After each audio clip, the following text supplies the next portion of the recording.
Buenos días, queridos amigos de Radio María. Continuamos esta mañana nuestro programa dedicado a San Juan de Ávila, doctor de la Iglesia Universal. Si la semana pasada veíamos que no debíamos desear tener fenómenos extraordinarios en nuestra vida espiritual, en la oración, que más bien se deben temer, ya que pueden ser causa de engaño, hoy, en este siguiente capítulo de la Audifilia, el capítulo 52, San Juan de Ávila nos da algunas reglas sencillas para discernir estas cosas extraordinarias, pero no para ser jueces nosotros, como ahora veremos que el mismo santo escribe, sino para que, conociendo los efectos que pueden dejar en nuestra alma, demos mejor cuenta a la persona que nos dirige o que nos acompaña espiritualmente. Baste decir, así al principio, lo que ocurrió estando ya San Juan de Ávila en su lecho de muerte.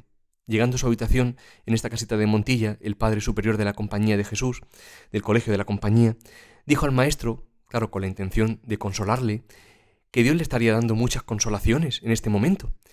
El maestro Ávila, sin embargo, le miró y secamente repuso que lo que tenía era mucho temor por sus pecados. El padre Juan de Villarás, que estaba presente, discípulo de San Juan de Ávila, que vivía aquí con él en Montilla, decía que si hombre tan santo tenía tanto temor por sus pecados, ¿qué sería de nosotros, pobres pecadores? Bien, sin duda ninguna confirmaba San Juan de Ávila con sus palabras, con sus hechos, lo que le dijo en la carta 158 a Santa Teresa de Jesús, que no consiste la santidad en la variedad de sentimientos, de visiones y demás fenómenos extraordinarios, sino en el amor humilde de Dios y del prójimo. Bien, pues comenzamos como siempre pidiendo al Espíritu Santo que por mediación de la Santísima Virgen María se digne derramar sus dones sobre nosotros y nos dé luz para conocer quién es Él, quién es Dios y quiénes somos nosotros, para que de esa manera podamos sacar provecho de lo que vamos a escuchar. Comienza así este capítulo 52. Aliende de lo dicho, habéis de mirar qué provecho o edificación dejan en vuestra alma estas cosas. Y no os digo esto para que por estas u otras señales vos seáis juez de lo que en vos pasa, mas para que, dando cuenta a quien os ha de aconsejar, tanto más ciertamente él pueda conocer y enseñaros la verdad, cuanto más particular cuenta le deis. El principio de discernimiento en el que se basa San Juan de Ávila es, dice textualmente, el provecho o edificación que dejan en nuestra alma estos fenómenos que venimos tratando, es decir, estos sentimientos espirituales, estas visiones, estas locuciones o voces que se pueden escuchar de Dios o de la Virgen. Y como decíamos anteriormente, escribe muy claro que no es lo que va a decir ahora para que nosotros seamos jueces, es decir, que no es para que cada uno de nosotros dictamine si es de Dios o no lo que le pasa, sino para que demos cuenta, y lo mejor posible, a la persona que nos acompaña espiritualmente, como gustaba llamar al maestro, al guía o padre espiritual. Decía el santo, este guía o padre espiritual, esta persona que nos acompañe, que es muy importante, por cierto, imprescindible, para cualquier persona, sea uno religioso, religiosa, sacerdote, laico, casado, lo que sea, tiene que ser bien elegida. Así, en las reglas de espíritu, escribe que conviene que para el regimiento de vuestra conciencia, dice, toméis por guía y padre alguna persona letrada y experimentada y ejercitada en las cosas de Dios, y no toméis quien no tenga uno sin otro. Es decir, no vale solo que sepa mucho, que tenga, como dice el santo, muchas letras, o solo que rece mucho, pero que sepa muy poco, sino que tiene que aunar conocimiento y experiencia de Dios, es decir, que eso que sabe lo haga experiencia, que sepa a qué sabe Dios, que guste a Dios. Y por parte de los dirigidos es necesario, claro, que seamos dóciles y humildes a los consejos que nos dé, sabiendo que no es tal o cual persona la que habla, fulanito o menganito, no, es Dios mismo quien quiere hablar a través de él, porque dice San Juan de Ávila, el verdadero director es el Espíritu Santo. Así por ello en el Sermón 27 escribe, dice, el confesor y el predicador no te han de ser estorbo para el Espíritu Santo. Dice, han de ser una escalera para que tú subas a Dios. Qué hermoso, ¿eh? Han de ser una escalera, el director, el Padre Espiritual, para que tú subas a Dios. Y por último, es necesario, como escribe San Juan de Ávila, conocer qué pasa en nuestra alma, con el mayor detalle posible, para que podamos dar cuenta de cuánto nos sucede a nuestro guía o Padre Espiritual. Mirad, es muy sencillo. Es como si una persona va al médico y tiene una llaga en el cuerpo entero, pero eso lo enseña la muñeca. Claro, tener una llaga en la muñeca no es muy grave. Ahora, tener en el cuerpo entero ya reviste más gravedad y el tratamiento para una cosa y para la otra es muy distinto. Pues igual pasa en nuestra alma, en nuestra vida espiritual. Es necesario que nos conozcamos y conociéndonos, enseñarnos, es decir, por así decirlo, ¿no? Ser transparente, plenamente, además con la persona que nos acompañe, para que realmente pueda darnos el remedio necesario para la enfermedad de nuestra alma. Bien, pues seguimos leyendo. Mirad, pues, si estas cosas os aprovechan para remedio de alguna necesidad espiritual que tengáis, o para alguna cosa de edificación notable en vuestra alma. Porque si un hombre bueno no habla palabras ociosas, menos las hablará el Señor, el cual dice: Yo soy el Señor, que te enseño cosas provechosas, y te gobierno en el camino que andas. Y cuando se viere que no hay cosa de provecho, más marañas y cosas sin necesidad, tenedlo por fruto del demonio, que anda por engañar o hacer perder el tiempo a la persona a quien la trae, y a las otras a quien se cuentan. Y cuando más no puede, con este perdimiento de tiempo, se da por contento.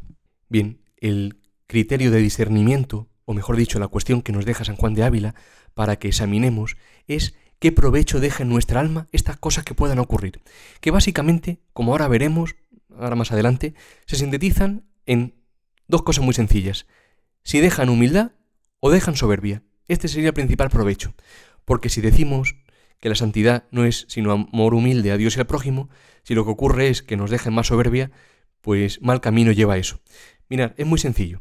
Imagina una persona que en la oración cree tener una visión y ahora, por esta circunstancia ocurrida, cree que ya es más santa que las demás personas.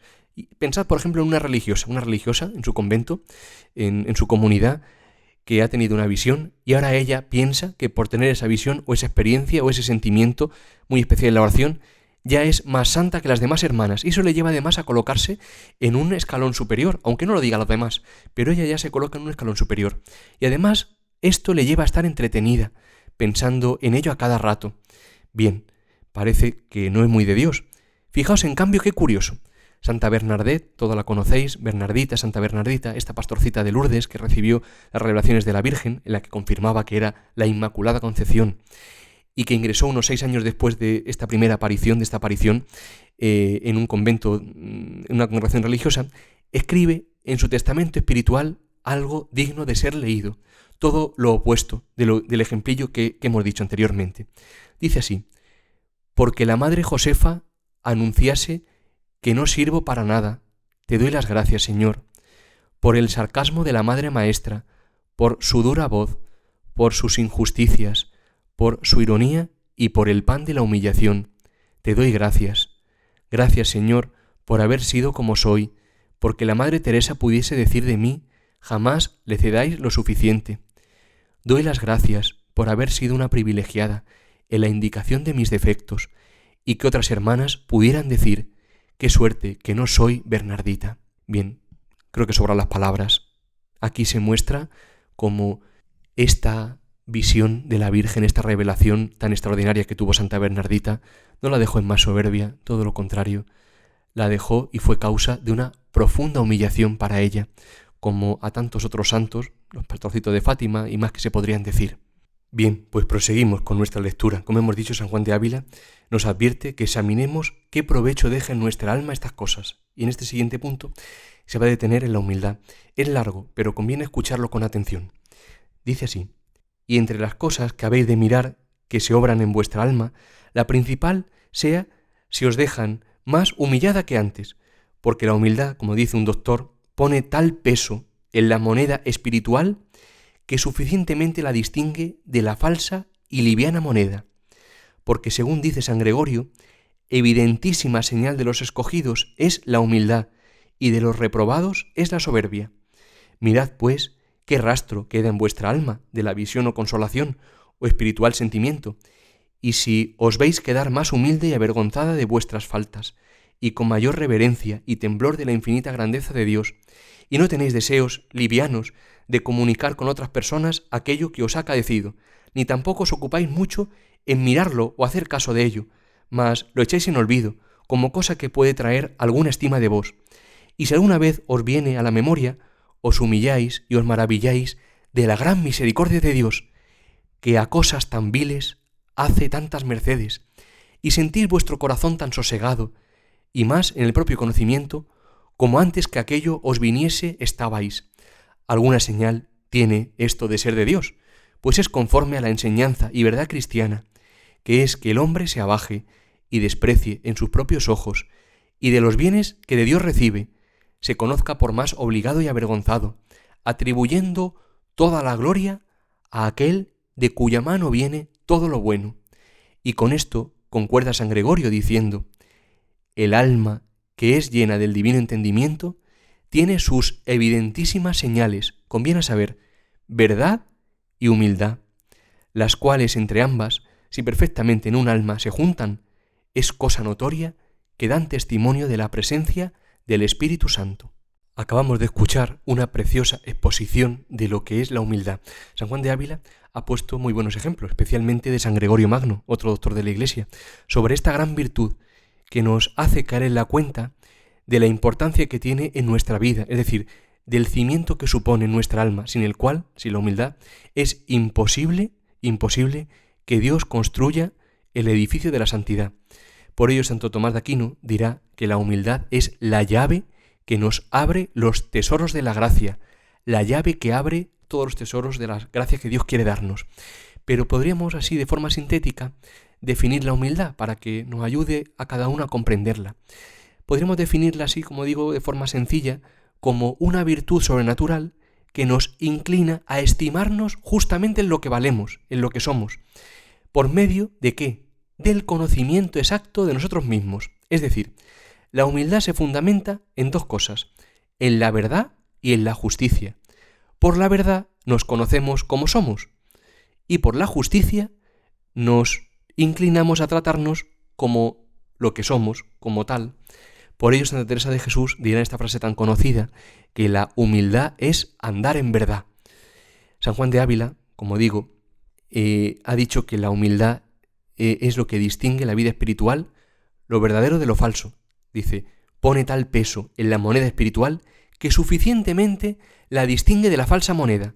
También ha dicho que es señal de los escogidos y que cuando se junta con la verdad es una evidentísima señal de la presencia del Espíritu Santo en nuestra alma.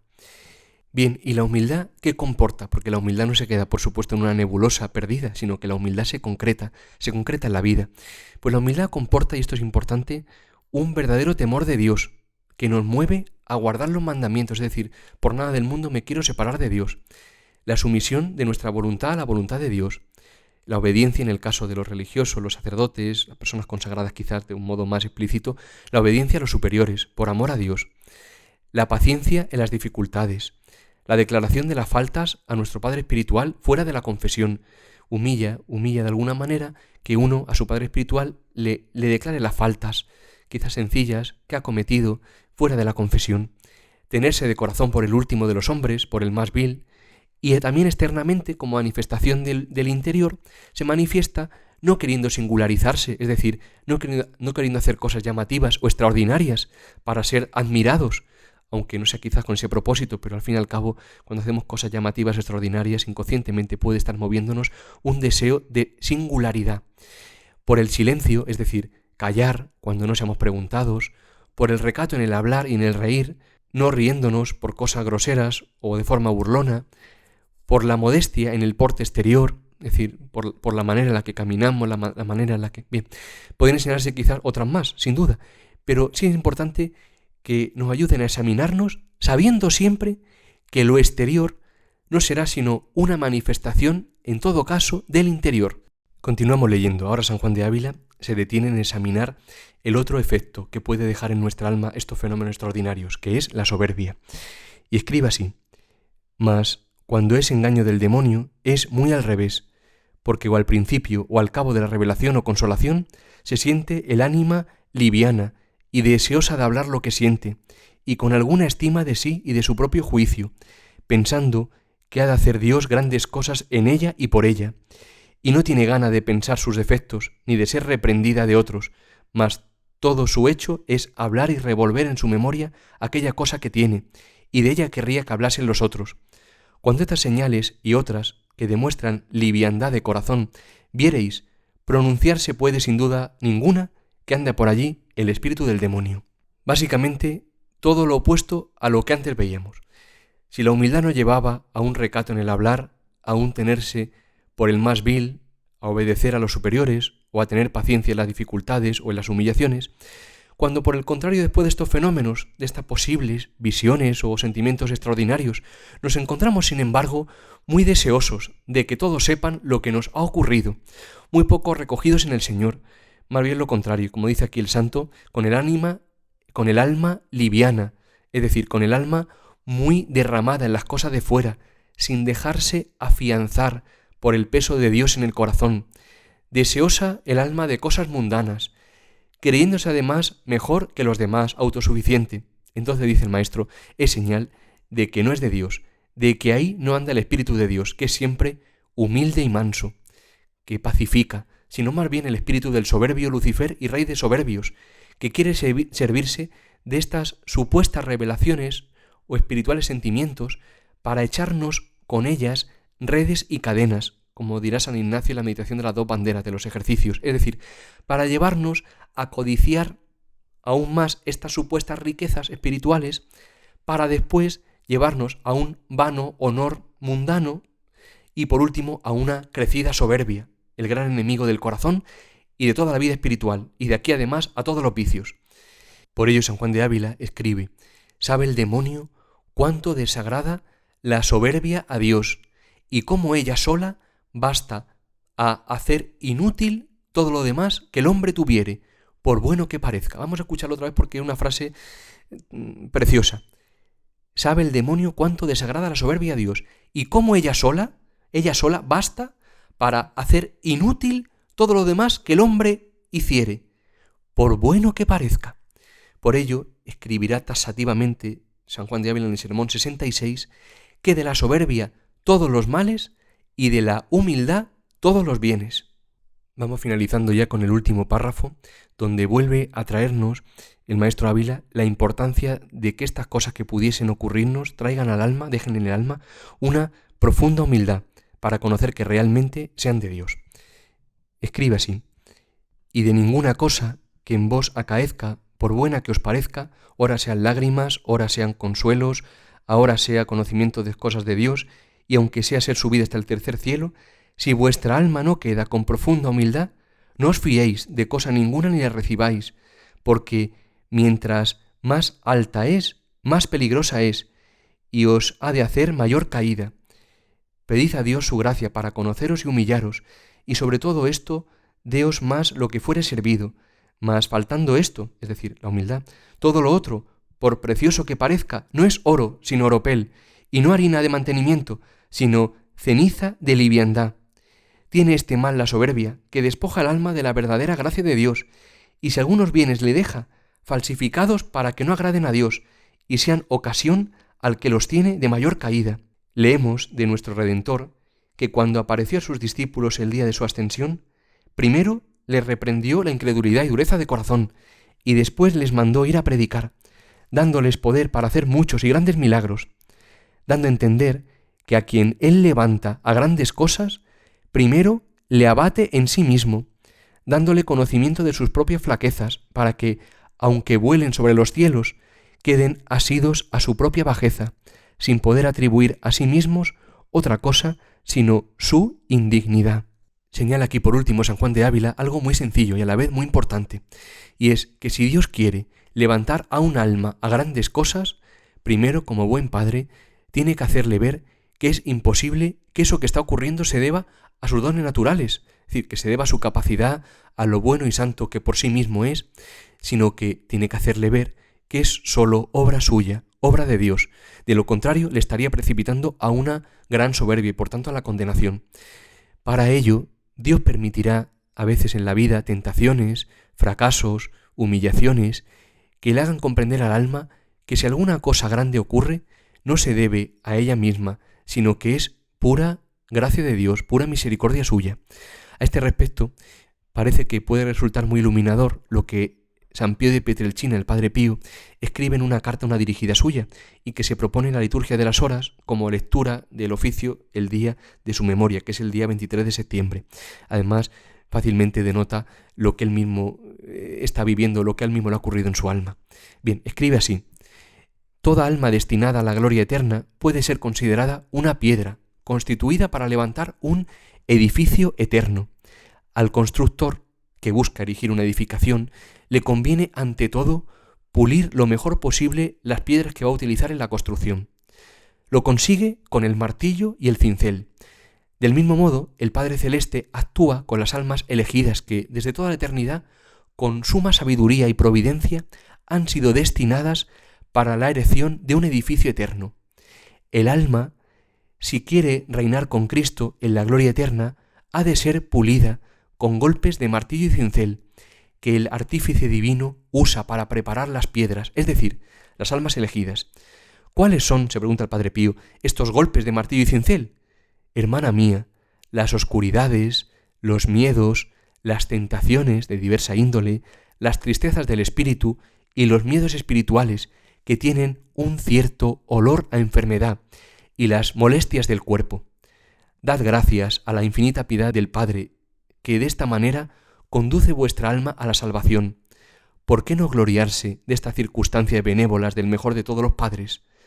Abrid, termina diciendo, el corazón al médico celeste de las almas y, llenos de confianza, entregaros a sus santísimos brazos, como a los elegidos os conduce a seguir de cerca a Jesús en el monte Calvario.